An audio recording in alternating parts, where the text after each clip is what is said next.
गांव की एक लड़की राजस्थान के एक गांव में राधिका नाम की एक बहुत ही सुंदर लड़की रहती थी। वो एक गरीब परिवार से थी। उसके पिताजी घर का खर्च पूरी तरह से नहीं उठा पाते थे, इसलिए राधिका जंगल से लकड़ियां काटकर उन लकड़ियों को बाजार में बेचती थी। इस तरह से उनका घर का खर्चा चलता था। राधिका अब 21 साल की हो गई थी और उनके माँ बाप को अब चिंता होने लगी थी कि उसकी शादी बिना पैसों के हम कैसे करेंगे। मगर राधिका को अपनी शादी की कोई भी परवाह नहीं थी, क्योंकि वो अपने परिवार से बहुत प्यार करती थी और राधिका इतनी खूबसूरत थी कि उसके कई रिश्ते आते रहते थे, मगर वो सबको मना कर देती थी। पर किशन नाम का एक लड़का राधिका से बेहद प्यार करता था और राधिका के मना करने के बावजूद वो रोज बाजार में राधिका की लकड़ियां बिकवाने पहुंच जाता था। राधिका किशन से प्यार नहीं करती थी, क्योंकि शायद राधिका को किशन के प्यार पर भरोसा नहीं था। किशन भी एक गरीब परिवार का ही लड़का था। उसके पिताजी बाजार में सब्जी की रेहड़ी लगाते थे, लेकिन शायद किशन के पिताजी को मालूम था कि वो राधिका से बेहद प्यार करता है, क्योंकि उनका लड़का किशन अपने पिताजी को ये कहकर राधिका की लकड़ियां बिकवाने चला जाता था कि पिताजी, राधिका का परिवार हमसे भी ज्यादा गरीब है, इसलिए मैं उसकी लकड़ियां बिकवाने जाता हूँ। लेकिन किशन के पिताजी को उसकी ये बात अच्छी लगती थी कि वो एक गरीब लड़की की सहायता करता है। लेकिन राधिका को किशन के साथ लकड़ियां बिकवाना बिल्कुल अच्छा नहीं लगता था और एक दिन राधिका ने किशन के पिताजी से उसकी शिकायत ही कर दी और उसके पिताजी से ये कहा कि किशन उसके जबरदस्ती चेप होता है और इसे ये कह दीजिए कि आज के बाद मेरी लकड़ियां बिकवाने मेरे साथ ना आए और मुझे इसकी सहायता की बिल्कुल भी जरूरत नहीं है। ये कहकर राधिका वहाँ से चली जाती है। राधिका की यह बात सुनकर किशन बहुत उदास हो जाता है और वो अपने कमरे में चला जाता है। अगले दिन जब राधिका बाजार में लकड़ियां बेचने गई तो किशन उसके पास लकड़ियां बिकवाने नहीं गया और उस दिन राधिका की लकड़ियां बहुत कम बिकी थी और बहुत सारी लकड़ियां बच गई थी। अब राधिका को बहुत देर हो गई थी, मगर उसकी लकड़ियां नहीं बिक रही थी। तब उसने सोचा कि आज तो बहुत कम लकड़ियां बिकी है और घर का खर्च कैसे चलेगा। ये सोचकर वो घर चली जाती है। राधिका जब घर पहुंचती है तो वो क्या देखती है कि उसके पिताजी की तबीयत बहुत ज्यादा खराब थी और उसकी माँ रो रही थी और रोते रोते कह रही थी कि बेटी, तुम्हारे पिताजी को जल्दी अस्पताल ले चलो, मैं बहुत देर से तुम्हारा ही इंतजार कर रही थी। जल्दी किसी तांगे वाले को बुलाकर लाओ ताकि तुम्हारे पिताजी को जल्दी अस्पताल लेकर चले। लेकिन अब बहुत रात हो गई थी और रात में एक भी तांगे वाला नहीं खड़ा था। राधिका अब बहुत परेशान हो गई, मगर उसे कोई भी रास्ता नहीं दिख रहा था। तभी उसे किशन की याद आई और वो दौड़ी दौड़ी किशन के घर पहुंची। फिर वो जोर जोर से उसके घर का दरवाजा बजाने लगी।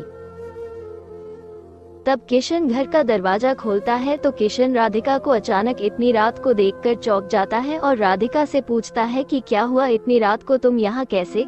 घर पर सब ठीक तो है ना? तभी राधिका कहती है कि किशन, मेरे पिताजी की तबीयत बहुत खराब है और उन्हें अस्पताल लेकर जाना है, मगर बाजार में एक भी तांगे वाला नहीं है। अब तुम ही मेरी सहायता कर सकते हो। तभी किशन चुपचाप अपने पिताजी की सब्जी के रेड़ी निकाल लेता है और रेड़ी के साथ अपने एक दोस्त को भी राधिका के पिताजी की सहायता के लिए बुला लेता है। और जल्दी से राधिका के पिताजी को किशन और उसका दोस्त रेड़ी पर लेटा कर जल्दी से अस्पताल ले जाते हैं और अस्पताल ले जाकर जल्दी से उनका इलाज करवाते हैं। 1-2 घंटे में राधिका के पिताजी का इलाज हो गया और डॉक्टर ने कहा कि अब ये ठीक है, बस कुछ दवाइयाँ मैंने लिख दी है, बगल के कमरे में से ले लेना और ये दवाइयाँ अब इन्हें जीवन भर खानी होगी। तभी किशन कहता है कि राधिका, तुम पिताजी से मिलो, मैं दवाई लेकर आता हूँ। राधिका अपने पिताजी से मिलने उनके कमरे में जाती है। तब उसके पिताजी बिल्कुल ठीक हो गए थे। तब वो राधिका से कहते हैं कि बेटी, तुम किशन से कितना चिढ़ती हो, फिर भी वो हमेशा तुम्हारी सहायता करता रहता है।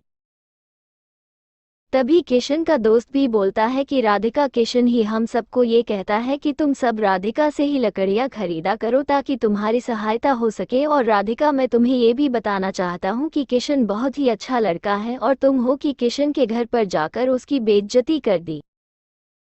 तब राधिका को विश्वास हो जाता है कि किशन बहुत ही अच्छा लड़का है।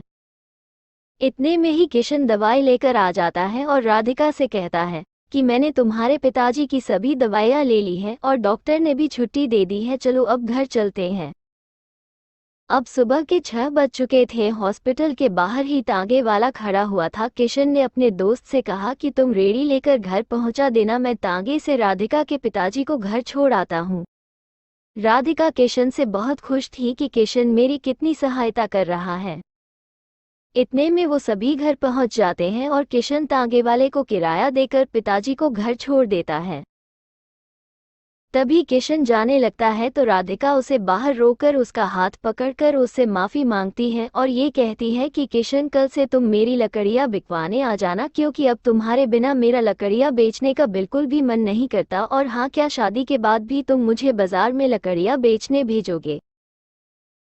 राधिका की ये बात सुनकर किशन बहुत खुश हो जाता है और कहता है कि राधिका, तुम्हें मुझसे प्यार हो गया, ये कहीं मैं सपना तो नहीं देख रहा, मगर ये हुआ कैसे? तब राधिका कहती है, किशन, तुमने मेरा दिल जीत लिया। एक दिन था जब मैं दुनिया के सभी लड़कों से बहुत नफरत करती थी, मगर आज मुझे पहली बार तुमसे बेहद प्यार हो गया। तब किशन कहता है, राधिका, आज मैं भी बहुत खुश हूँ कि आज मुझे मेरा प्यार मिल गया और मैं तुमसे वादा करता हूँ कि मैं तुम्हारे साथ साथ तुम्हारे परिवार का भी ख्याल रखूंगा। तो दोस्तों, राधिका को अपने परिवार से बहुत प्यार था, इसलिए उसको ऐसा जीवन साथी मिला जो उसके साथ साथ उसके परिवार का भी ख्याल रखेगा। तो ये थी राधिका और किशन की प्रेम कहानी। दोस्तों, गांव की एक लड़की, एक दर्द भरी कहानी। आपको ये कहानी कैसी लगी नीचे कमेंट करके हमें ज़रूर बताइएगा। अगर आपको ये कहानी पसंद आई हो तो अपने दोस्तों के साथ ज़रूर शेयर करें और ऐसी ही प्यारी कहानियाँ सुनने के लिए हमारे YouTube चैनल से जुड़े। कहानी नेटवर्क वॉइस वीडियो पसंद आया हो तो लाइक, सब्सक्राइब और शेयर करें। वीडियो देखने के लिए आपका बहुत बहुत धन्यवाद।